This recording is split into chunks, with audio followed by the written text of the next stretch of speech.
Sekitar tahun 2013, suami saya telah dipanggil untuk menghadiri kursus kerja di sebuah hotel di Port Dickson. Disebabkan waktu itu merupakan cuti hujung tahun persekolahan, suami turun mengajak saya dan anak-anak untuk turut serta ke PD untuk bercuti bersama keluarga. Kami bertolak dari Shah Alam dan tiba lewat selepas isyak. Malang sekali, hotel di mana kursus tersebut dijalankan telah pun penuh dengan pengunjung-pengunjung lain. Kami segera mencari bilik kosong di hotel-hotel berdekatan. Namun disebabkan waktu cuti sekolah, kesemua hotel-hotel yang dalam bajet kami telah pun penuh. Selepas membuat carian di Google, kami singgah di sebuah hotel sekitar 10 minit dari pusat tarikan. Mungkin disebabkan waktu malam, hanya seorang sahaja resepsionis yang bertugas. Wajahnya agak manis dan saya masih ingat lagi. Dia memperkenalkan diri dengan nama Mawar, nama yang unik dan klasik. Suami terus membuat proses check-in dan membayar, lalu kami segera masuk ke bilik untuk tidur di blok B. Keesokan harinya, suami keluar untuk menghadiri kursus. Jadi, tinggallah saya serta 2 orang anak saya, seorang berumur 13 tahun dan seorang lagi berumur 4 tahun. Suami pesan dia hanya boleh pulang pada 11 malam setelah kursus tersebut tamat. Jadi hari itu saya luangkan masa yang ada bersama anak-anak bermandi-manda di pantai. Suasana mula berubah sekitar maghrib. Saya terdengar suara kanak-kanak bermain dan gelak ketawa. Mula-mula saya tidak indahkan. Sangkaan saya itu suara anak-anak kecil pelawak lain.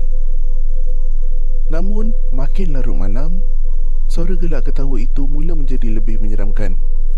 Seolah-olah suara mereka bergema di dalam bilik saya. Anak-anak dan saya mula resah, namun saya gagalkan diri demi anak-anak. Selepas solat maghrib, saya mula perasan beberapa pintu di bilik tersebut terbuka secara tiba-tiba. Sekali lagi, saya endahkan.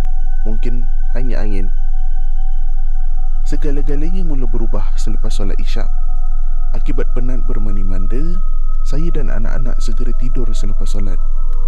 Saya tak pasti pukul berapa, tapi saya disedarkan dengan bunyi pintu yang dihempas kuat. Saya lihat pintu bilik saya terbuka luas. Hati saya sudah mula berdebar, namun berasa sedikit lega apabila terdengar bunyi paip dan flash tandas di bilik air. Saya beranggap mungkin suami tergesa-gesa pulang ke bilik hendak menggunakan tandas. Abang okey ke? Tanya saya dari luar tandas. Tiada jawapan. Namun, saya masih boleh mendengar bunyi yang ada orang di dalam tandas.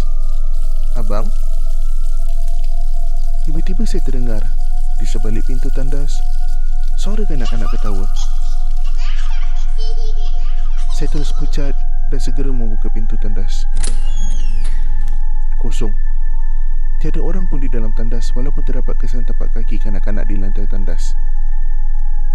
Saya segera menutup pintu bilik dan berlari ke katil, memeluk erat anak saya sambil membaca selawat dan istighfar. Tiba, saya terdengar bunyi ketukan. Bukan di pintu bilik, tetapi di tingkap. Sesuatu yang mustahil sebab bilik kami berada di tingkap 4. Saya biarkan sahaja bunyi ketukan tersebut. Mulut saya masih tidak berhenti-henti mengucap istighfar. Tiba-tiba pintu bilik saya pula yang diketuk kuat sambil diiringi bunyi kanak-kanak gelak tawa yang bergema di dalam bilik saya. Saya hanya mampu berdoa sambil memeluk anak saya yang berumur 4 tahun itu. Kedua-dua anak pun turut terjaga akibat bunyi ketukan yang kuat dan mereka memeluk saya dan tidak henti menangis ketakutan. Saya tidak tahu berapa lama kami diseksa, tapi secara tiba-tiba kesemua bunyi tersebut berhenti. Saya dengar pintu bilik kami terbuka dan suami saya masuk ke bilik, melihat kami anak beranak menangis sambil berpelukan. Maafkan abang lambat, kereta pancit tadi and petrifon mati. Anak-anak segera berlari ke arah suami, memeluk suami sambil menangis. Saya memberitahu suami tentang apa yang kami lalui. Pada mulanya, kami ingin segera check out, tapi disebabkan terlalu letih, saya dan anak-anak menyambut tidur sambil ditemani suami yang berjaga malam solat di antara 2 katil kami. Keesokan harinya, kami segera mengemas pakaian kami dan bergegas ke kaunter hadapan hotel. Kami disambut oleh beberapa orang resepsionis yang kelihatan bingung melihat kami. "Selamat pagi, kami nak check out ya. Ini kunci bilik kami," kata suami saya. Resepsionis yang bertugas melihat kunci bilik kami dan segera memanggil rakan setugasnya. Encik nak check out? Encik dari blok B ya?" "Ya, saya." Kami lihat 3 orang yang bertugas tersebut hanya memandang sesama sendiri. "Mustahil, encik. Kami tak buka blok B. Tengah tutup untuk renovate." Kami mula bingung. Tapi masa kami check in 2 hari lepas, resepsionis yang bagi bilik itu kat kami. "Pukul berapa encik datang?" "Dalam pukul 10 malam. Saya ingat lagi, resepsionis tu nama dia Mawar." Lalu saya explain kat diorang macam mana rupa Mawar tu. Kami lihat pekerja-pekerja tersebut kebingungan. "Encik, tak ada orang nama Mawar kerja sini." Saya bertentang mata dengan suami. Dia terus menyuruh resepsionis proses check out dan kami segera meninggalkan hotel tersebut. Itulah merupakan kali terakhir kami bermalam di Port Dickson.